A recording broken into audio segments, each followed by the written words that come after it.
ओम नमः शिवाय। शिव जी सदा सहाय। ओम नमः शिवाय। गुरु जी सदा सहाय। वायव्य संहिता के पूर्व खंड का अध्याय 33। पाशुपत व्रत की विधि और महिमा तथा भस्म धारण की महत्ता। ऋषि बोले, भगवान, हम परम उत्तम पाशुपत व्रत को सुनना चाहते हैं, जिसका अनुष्ठान करके ब्रह्मा आदि सब देवता पाशुपत माने गए हैं।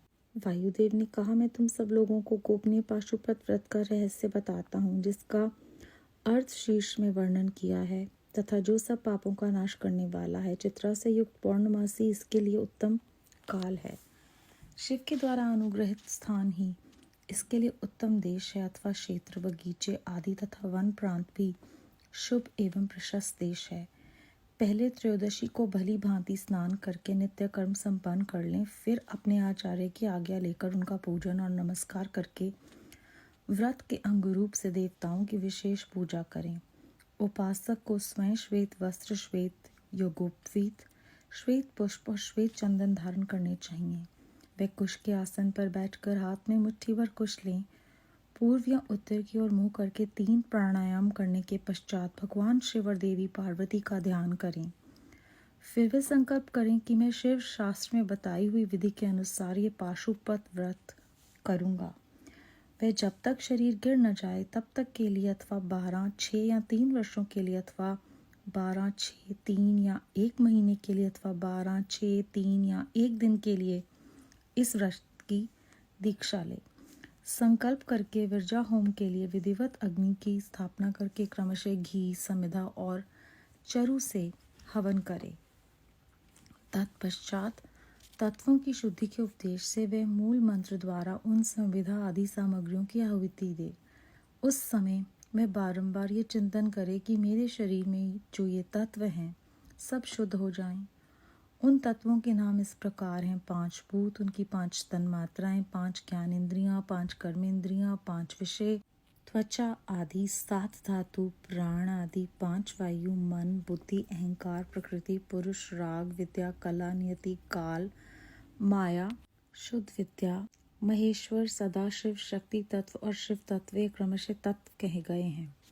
विरज मंत्रों से आहुति करके होता रजोगुण रहित शुद्ध हो जाता है। फिर शिव का अनुग्रह पाकर वह ज्ञानवान होता है। तदनंतर गोबर लाकर उसकी पिंडी बनाएं, फिर उस मंत्र द्वारा अभिमंत्रित करके अग्नि में डाल दें।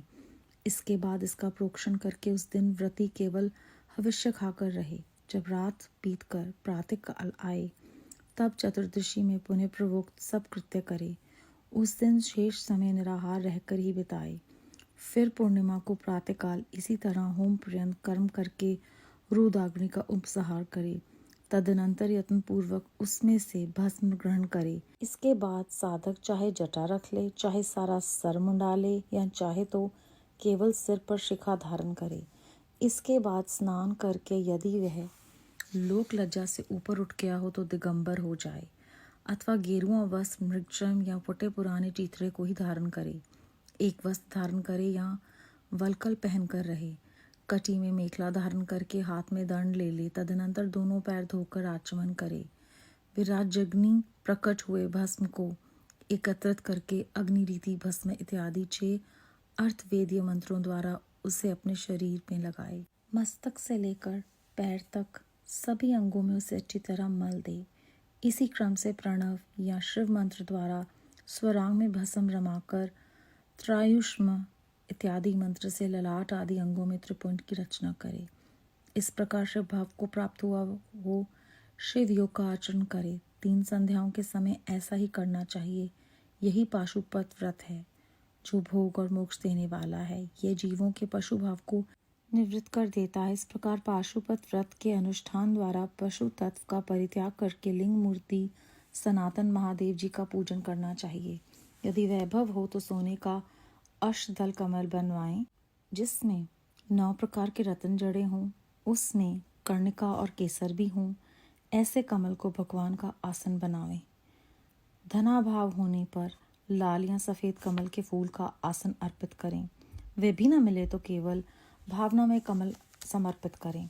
उस कमल की कर्णिका में पीठिका सहित छोटे से स्फटिक मणि में लिंग की स्थापना करके क्रमशः विधि पूर्वक उसका पूजन करें। उस लिंग का शोधन करके पहले शास्त्रीय विधि के अनुसार उसकी स्थापना कर लेनी चाहिए। फिर आसंदे पंचमुख के प्रकार से मूर्ति की कल्पना करके पंचगव्य आदि से पूर्ण अपने वैभव के अनुसार संग्रहित भरे हुए स्वर्ण निर्मित कलशों से उस मूर्ति को स्नान कराएं। फिर सुगंधित द्रव्य कपूर, चंदन और कुमकुम आदि से वेदी सहित भूषण भूषित शिवलिंग का अनुलेपन करके बिल्व पत्र, लाल कमल, श्वेत कमल, नील कमल, अन्य सुगंधित पुष्प, पवित्र एवं उत्तम पत्र तथा दुर्वा और अक्षत आदि विचित्र उपचार चढ़ाकर यथा प्राप्त सामग्रियों द्वारा महापूजन की विधि से उसमें मूर्ति की अभय अर्चना करें। फिर धूप, दीप और नैवेद्य निवेदन करें। तरह भगवान शिव को उत्तम वस्त्र निवेदन करके अपना कल्याण करें। उस वस्त्र में विशेषतः वे सभी वस्तुएं देनी चाहिए जो अपने को अधिक प्रिय हों, श्रेष्ठ हों और न्यायपूर्वक उपार्जित हुई हों। बिल्व पत्र, उत्पल और कमलों की संख्या 1000 होनी चाहिए। अन्य पत्रों और फूलों में से प्रत्येक की संख्या 108 होनी चाहिए। इन सामग्रियों में भी बिल्व पत्र को विशेष यत्नपूर्वक जुटाएं, उसे भूलकर भी न छोड़ें। सोने का बना हुआ एक ही कमल 1,000 कमलों से श्रेष्ठ बताया गया है। नील कमल आदि के विषय में भी यही बात है। ये सब बिल्व पत्रों के समान ही महत्व रखते हैं। अन्य पुष्पों के लिए कोई नियम नहीं है, वे जितने मिलें उतने ही चढ़ाने चाहिए। अष्टांग अर्घ्य उत्कृष्ट माना जाता है। धूप और अलेप चंदन के विषय में विशेष बात यह है, वामदेव नामक मुख में चंदन, तत्पुरुष नामक मुख में हरिताल और ईशान नामक मुख में भस्म लगाना चाहिए। कोई कोई भस्म की जगह आलेपन का विधान करते हैं। दूसरे प्रकार के धूप का विधान होने से कुछ लोग प्रसिद्ध धूप का निषेध करते हैं। अघोर नामक मुख के लिए श्वेत अगुरु का धूप देना चाहिए। तत्पुरुष नामक मुख के लिए कृष्ण अगुरु के धूप का विधान है। वामदेव के लिए गुग्गल, सद्योजात मुख के लिए सौगंधिक तथा ईशान के लिए भी उशीर आदि धूप को विशेष रूप से देना चाहिए। शर्करा, मधु, कपूर, कपिला गाय की घी, चंदन का चूरा तथा अगुरु नामक कांठ्य आदि का चूर्ण, इन सबको मिलाकर जो धूप तैयार किया जाता है उसे सबके लिए सामान्य रूप से उपयोग के योग्य बताया गया है। कपूर की बत्ती और घी के दीपक जलाकर दीपमाला देनी चाहिए। तत्पश्चात प्रत्येक मुख के लिए पृथक पृथक अर्घ्य और आचमन देने का विधान है। प्रथम आवरण में गणेश और कार्तिकेय की पूजा करनी चाहिए। उनके साथ ही बाह्य अंगों की भी पूजा आवश्यक है। प्रथमा वर्ण की पूजा हो जाने पर द्वितीय वर्ण में चक्रवर्ती विघ्नेश्वरों का पूजन करना चाहिए। तृतीय वर्ण में भव आदि अष्टमूर्तियों की पूजा का विधान है। वही महादेव आदि 11 मूर्तियों का भी पूजन आवश्यक है। चौथे आवरण में भी सभी गणेश्वर पूजने हैं। पंचमा वर्ण में कमल के बाह्य भाग में क्रमशः 10 दिक्पालों, उनके अस्त्रों और अनुचरों की क्रमशः पूजा करनी चाहिए। वहीं ब्रह्मा के मानस पुत्रों की, समस्त ज्योतिर्गणों की, सब देवी देवताओं की, सभी आकाशचार्यों की, पाताल वासियों की, अखिल मुनीश्वरों की, योगियों की, सब यज्ञों की, द्वादश सूर्यों की, मातृकाओं की, गणों सहित क्षेत्रपालों की और इस समस्त चराचर जगत की पूजा करनी चाहिए। इन सबको शंकर जी की विभूति मानकर शिव की प्रसन्नता के लिए ही इनका पूजन करना उचित है। इस प्रकार आवरण पूजा के पश्चात परमेश्वर शिव का पूजन करके उन्हें भक्तिपूर्वक घृत और व्यंजन सहित मनोहर हविष्य निवेदन करना चाहिए। मुख शुद्धि के लिए आवश्यक उपकरणों सहित तांबूल देकर नाना प्रकार के फूलों से पुनः इष्ट देव का श्रृंगार करें, आरती उतारें। तत्पश्चात पूजन का शेष कृत्य पूर्ण करें। प्याला तथा उपकारक सामग्रियों सहित शैया समर्पित करें। शैया पर चंद्रमा के समान चमकीला हार दें। राजोचित मनोहर वस्तुएं सब प्रकार से सचेत करके दें। स्वयं पूजन करें, दूसरों से भी करवाएं तथा प्रत्येक पूजन में आहुति दें। इसके बाद स्तुति, प्रार्थना और जप करके पंचाक्षरी विद्या को जपें। परिक्रमा और प्रणाम करके अपने आप को समर्पित करें। तदनंतर इष्ट देव के सामने ही गुरु और ब्राह्मण की पूजा करें। इसके बाद अर्घ्य और 8 फूल देकर पूजित लिंग या मूर्ति से देवता का विसर्जन करें। फिर अग्निदेव का भी विसर्जन करके पूजा समाप्त करें। मनुष्य को चाहिए कि प्रतिदिन इसी प्रकार पूर्वोक्त रूप से सेवा करे।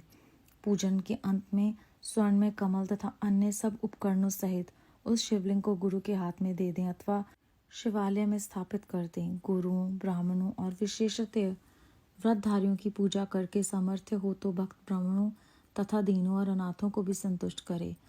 स्वयं उपवास में असमर्थ होने पर फल मूल खाकर या दूध पीकर रहे अथवा भिक्षान भोजी हो या एक समय भोजन करे। रात को प्रतिदिन परिमित भोजन करे और पवित्र भाव से भूमि पर ही सोए। भस्म पर, तृपण पर अथवा चीर या मृग चर्म पर शयन करे। प्रतिदिन ब्रह्मचर्य का पालन करते हुए इस व्रत का अनुष्ठान करे। यदि शक्ति हो तो रविवार के दिन आर्द्रा नक्षत्र में दोनों पक्षों की पूर्णिमा और अमावस्या को, अष्टमी को तथा चतुर्दशी को उपवास करे। मन, वाणी और क्रिया द्वारा संपूर्ण प्रयत्न से पाखंडी, पतित, रजस्वला स्त्री, सूतक में पड़े हुए लोग तथा अंतज्ञ आदि के संपर्क का त्याग करे। निरंतर क्षमा, दान, दया, सत्य भाषण और अहिंसा से तत्पर रहे। संतुष्ट और शांत रहकर जप और ध्यान में लगा रहे। तीनों काल स्नान करे अथवा भस्म स्नान कर ले। मन, वाणी और क्रिया द्वारा विशेष पूजा किया करे। इस विषय में अधिक कहने से क्या लाभ। व्रतधारी पुरुष कभी अशुभ आचरण ना करे। प्रमादवश यदि वैसा आचरण बन जाए तो उसके गुरु लाघव का विचार करके उसके दोष का निवारण करने के लिए पूजा, होम और जप आदि के द्वारा उचित प्रायश्चित करे। व्रत की समाप्ति पर्यंत भूलकर भी अशुभ आचरण ना करे। संपत्ति हो तो उसके अनुसार गोदान, वर्षोत्सर्ग और पूजन करे। भक्त पुरुष निष्काम भाव से शिव की प्रीति के लिए ही सब कुछ करे। यह संक्षेप से इस व्रत की सामान्य विधि कही गई है। अब शास्त्र के अनुसार प्रत्येक मास में जो विशेष कृत्य है उसे बताता हूँ। वैशाख मास में हीरे के बने हुए शिवलिंग का पूजन करना चाहिए। ज्येष्ठ मास में मरकत मणि में शिवलिंग की पूजा उचित है। आषाढ़ मास में मोती के बने हुए शिवलिंग को पूजनीय समझें। श्रावण मास में नीलकमल का बना हुआ शिवलिंग पूजन के योग्य है। भाद्रपद मास में पूजन के लिए पाद्यराग मणि में शिवलिंग को उत्तम माना गया है। अश्विन मास में गोमेद मणि के बने हुए लिंग को उत्तम समझे। कार्तिक मास में मूंगे और मार्गशीर्ष मास में वैद्युर मणि के बने हुए लिंग की पूजा का विधान है। पौष मास में पुष्पराग पुखराज मणि के तथा माघ मास में सूर्यकांति मणि के लिंग का पूजन करना चाहिए। फाल्गुन मास में चंद्रकांत मणि के और चैत्र में सूर्यकांत मणि के बने हुए लिंग के पूजन की विधि है। अथवा रत्नों के न मिलने पर सभी मासों में स्वर्ण में लिंग का ही पूजन करना चाहिए। स्वर्ण के अभाव में चांदी, तांबे, पत्थर, मिट्टी, ला या किसी भी वस्तु का जो सुलभ हो लिंग बना लेना चाहिए। अथवा अपनी रुचि के अनुसार स्वर्गंध में लिंग का निर्माण करें। व्रत की समाप्ति के लिए नित्य कर्म पूर्ण करके पूर्वतः विशेष पूजा और हवन करने के पश्चात आचार्य का तथा विशेषतः व्रती ब्राह्मण का पूजन करें। फिर आचार्य की आज्ञा ले पूर्व या उत्तर की ओर मुख करके कुश आसन पर बैठें। हाथ में कुश लें। प्राणायाम करके सांबस सदाशिव का ध्यान करते हुए यथाशक्ति मूल मंत्र का जप करें। फिर पूर्वतः आज्ञा ले हाथ जोड़ नमस्कार करके कहें, भगवान अब मैं आपकी आज्ञा से इस व्रत का उत्सर्ग करता हूँ। ऐसा कह शिवलिंग के मूल भाग में उत्तर दिशा की ओर कुशों का त्याग करें। तदनंतर दांड, चीर, जटा और मेखला को भी त्याग दें। इसके बाद फिर विधि पूर्वक आचमन करके पंचाक्षर मंत्र का जप करें। जो अत्यधिक दीक्षा ग्रहण करके अपने शरीर का अंत होने तक शांत भाव से इस व्रत का अनुष्ठान करता है वह नैष्ठिक व्रती कहा गया है। उसे सब आश्रमों में ऊपर उठा हुआ महापाशुपत जानना चाहिए। वही तपस्वी पुरुषों में श्रेष्ठ है और वही महान व्रतधारी है जो 12 दिनों तक प्रतिदिन विधि पूर्वक इस व्रत का अनुष्ठान करता है। वह भी नैष्ठिक के ही तुल्य है क्योंकि उसने तीव्र व्रत का आश्रय लिया है।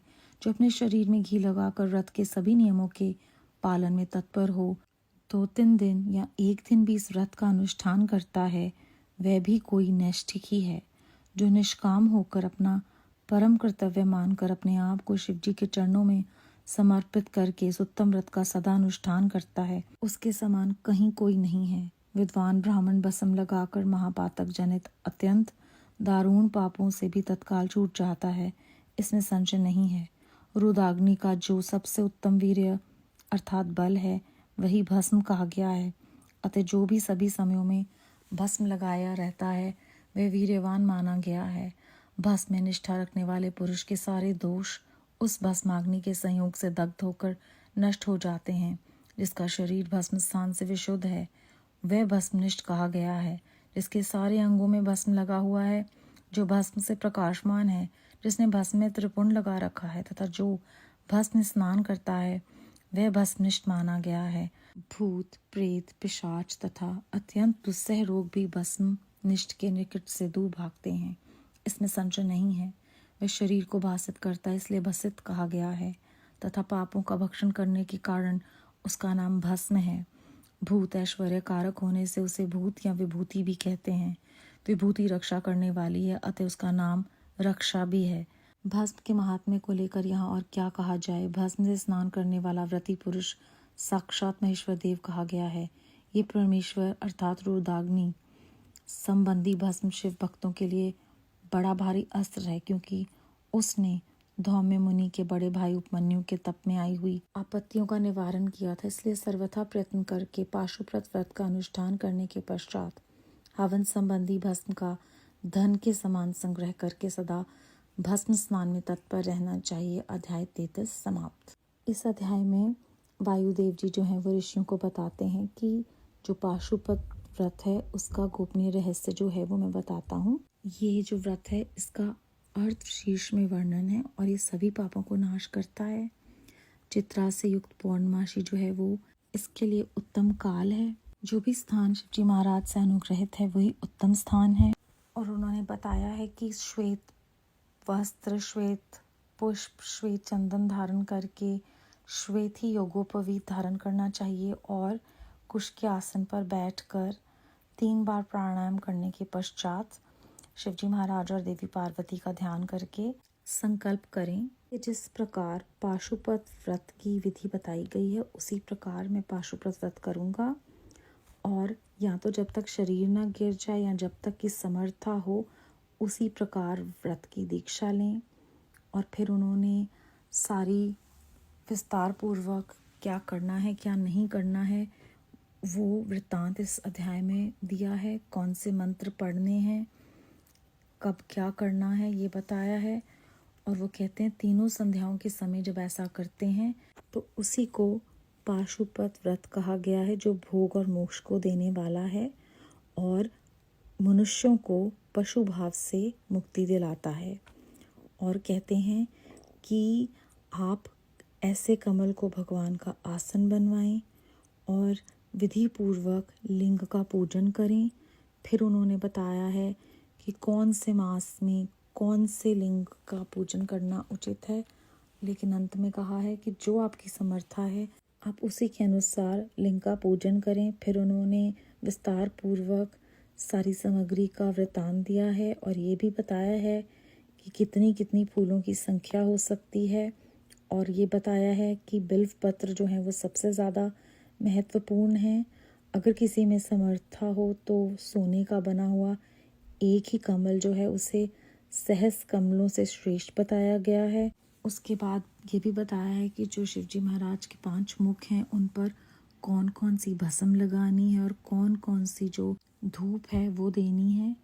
इसके बाद उन्होंने ये भी बताया है कि कपूर, बत्ती और घी में दीपक जलाकर दीपमाला करनी चाहिए।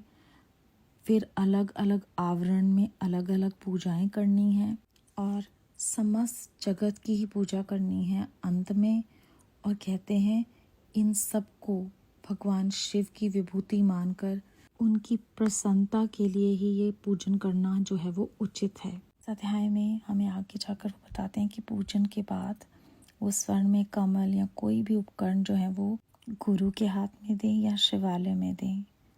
तो गुरु, ब्राह्मणों और व्रतधारियों की पूजा करने का जिनमें भी सामर्थ्य हो उन्हें उनकी पूजा करनी चाहिए और साथ ही में दीनों अनाथों को भी संतुष्ट करना चाहिए। और हमें प्रेरणा देते हैं कि हमें अशुभ आचरण नहीं करना है। फिर अपने गुरु की आज्ञा लेकर कुशासन पर बैठकर किस प्रकार ध्यान करके अपनी यथाशक्ति के अनुसार मूल मंत्र का जप करना है और किस प्रकार अगर आप में समर्था नहीं है अलग अलग तरह के जो शिवलिंग है वो बनाने की हर मास में, और स्वर्ण के अभाव में चांदी, चांदी के अभाव में तांबा और उसके अभाव में पत्थर या मिट्टी, लोहा या कोई भी जो वस्तु सुलभ हो उसका लिंग बनाना है। तो किस प्रकार उन्होंने बता दिया कि हमारा भाव जो है वो कितना महत्वपूर्ण है। फिर नैष्ठिक व्रती वो कहा गया है कि जो अपने शरीर का अंत होने तक शांत भाव से इस व्रत का अनुष्ठान करता है, और वो महापाशुपत कहा गया है, और वो तपस्वी पुरुषों में श्रेष्ठ है और महान व्रतधारी है।